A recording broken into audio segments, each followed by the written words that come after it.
Well, hello. It's good to be back. So, with your forbearance, we're going to talk a little bit about tooling a leather belt. This is one I just finished yesterday, and I thought it was interesting enough and unique enough that I would take the time to set it out in YouTube. As I've said on my other videos, I myself am very appreciative of the time spent listening to very skillful practitioners of leatherwork who've been generous and have helped me along the way.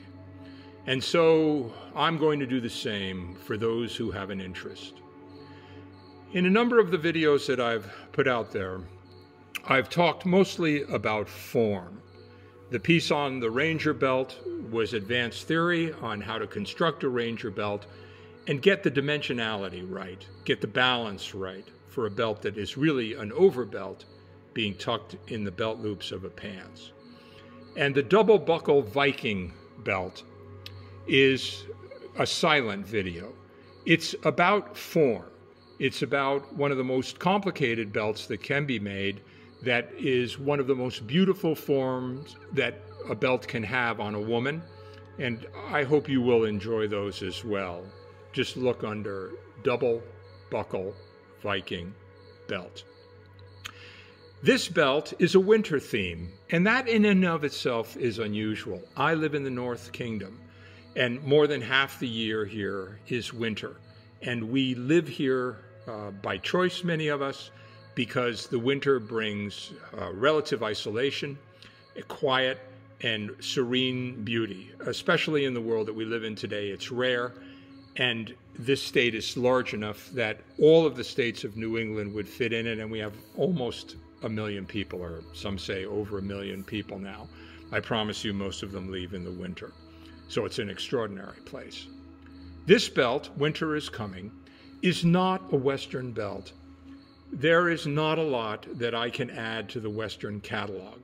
Those who make Western belts do a magnificent job, and there are many, many videos. This is a Central European design. When I was traveling 500,000 miles a year working for tech companies, I spent a lot of time working out of Prague in the Czech Republic. And for those who haven't been there, it's a magnificent place. And a little bit of Prague is here. A majority of the stamps in this belt came out of Bulgaria, where leatherwork is very much alive, and none of it is Western. The vector drawings that I sent out to be turned into stainless steel stamps were done in Bulgaria, and we'll talk about those as well. And we'll also talk about the very common stamps that you can see. For those of you who are working with stamping, you can identify some of them already. For instance, this very common terminal stamp right here, this arrow point, used in a different way. And Barry King's magnificent geometrics, the seashell, in this case with the dot, shines as a 90-degree corner highlight. Usually I use this in a larger space to give the effect of pillowing, three-dimensional designs, with its smaller angle stamp, which you'll see appear later on in this belt. This is dead center back on this belt. And the story here is dominated by the center back plate, as in the front it's dominated by the buckle, which we'll talk about as well. There are essentially two kinds of people who do tooling. At least that's the way I see it. Both of them extremely competent and successful at it. There are the strict constructionists who use geometric shape. Layouts are extremely important for balance, and there is a repetition that a sharp eye will be very comfortable with, and the eye can flow from one end of the belt to the other with undisrupted ease. That's the sign of success. And then there are the Freeformers, and you know what I'm talking about. These are the people doing extraordinary belt work, many of them organic shapes and forms. They don't repeat. They don't repeat in most often on the same belt, and they don't repeat really ever from belt to belt. They get similar, but they don't repeat. This is a strict Constructionist's belt. The work, aside from thousands of strikes and alignments, is at laying the belt out in its beginning, so that when you are done, you know where everything is going and you've provided enough space for it. It's the distances between and the use of negative space that surrounds some of these stamps that are as powerful as the stamps themselves. Winter patterns are rare, and I would encourage people to begin to work on winter patterns. Why? Aside from the idea of needing a break, it's nice that people who live in the winter can get leather products that are based on winter themes. First concept I want to get across. In order to do strict constructionist work, models are employed again. When I spoke to you about the advanced theory of Ranger belts in one of the videos, I showed you a lot of models. Those models were in the construction of the belt itself. The models I'm going to show you today are in the construction of the storytelling of this belt, laying out the work, getting it right, so you can use a set of compasses to not lay the whole belt out, but know the rough dimensions and know when the surfaces are able to hold the form and what the distances are between the themes. So what does that mean? It means that prior to making this belt, I created the templates so that I knew the forms worked. And the freedom to be able to do that is one of the great pleasures of stamping. If you've got, I have very few tools. I don't think I have 30 stamps. But for a Central European pattern, those 30 stamps, when they are used properly, can reveal extraordinary shapes and forms that I work with in order to begin to get a sense of what is possible. And in doing so, I use some of those forms in the input, the product that I create. So I had mentioned to you that this is the back. The first panel here I've already shown you. And to give you an example, this piece right here is made up of multiple strikes of this magnificent stainless steel tool that comes out of Bulgaria. And the other stamps, the custom stamps that I had mentioned, are vector drawings that I sent out to have made for this belt. So this is the back, and we'll return to it, but let's start with the buckle, right? So the buckle is going to command the attention of the front of the belt.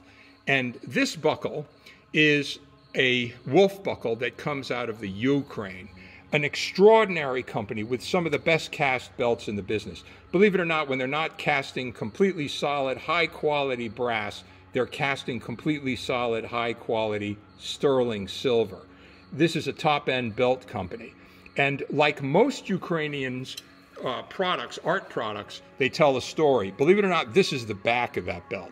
This is the part of the buckle that nobody sees. This is the story of an ancient Ukrainian warrior that was so skilled that he must have been able, because of the manner in which he dispatched his enemies, to transform himself whenever he wanted into a wolf.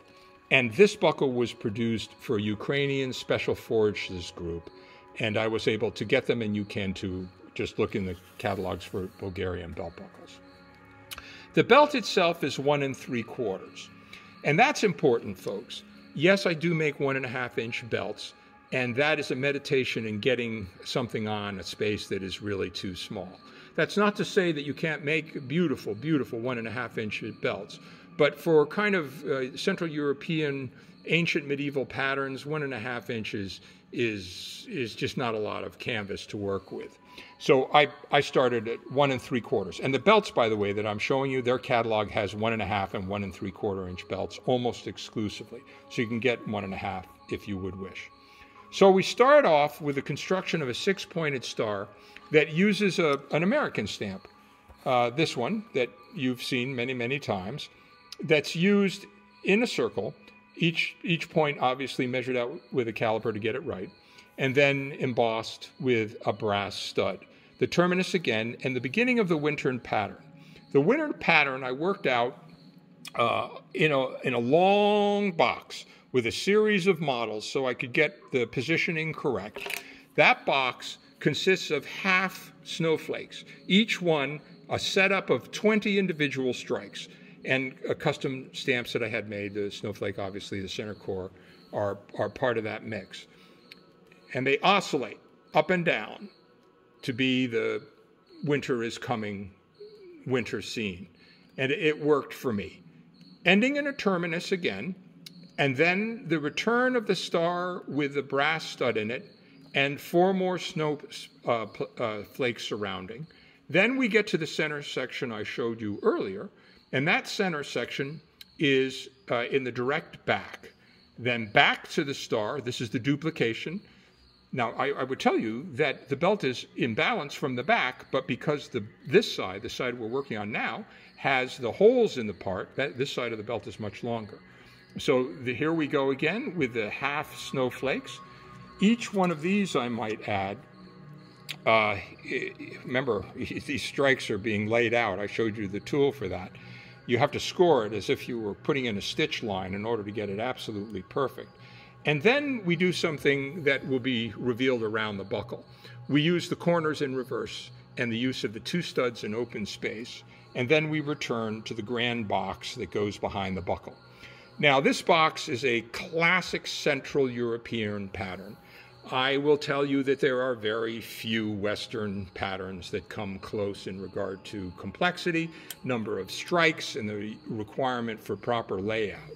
To give you an example, this is the tool to strike part of that box. They are tiny. It's a real commitment. It's a work of art. This whole belt is probably 4.5 to 5 hours of strikes, including the layout. It's my belt, so it only has a single hole in it. If I need more, I'll put it in. I haven't for a long time, so there it is. This runs under the buckle, and then that is balanced out around the buckle by, once again, the return of Barry King's magnificent seashells, the double backing of the corner pieces, and finally the dire wolf head in its own shadow box coming up to the end of the belt. And that's it. That's the whole design. So I wanted you to get a chance to see it and get a sense of how I approached it. And I appreciate, once again, everything that everybody has done in helping me, and I hope in its own small way this helped you. Thanks so very much.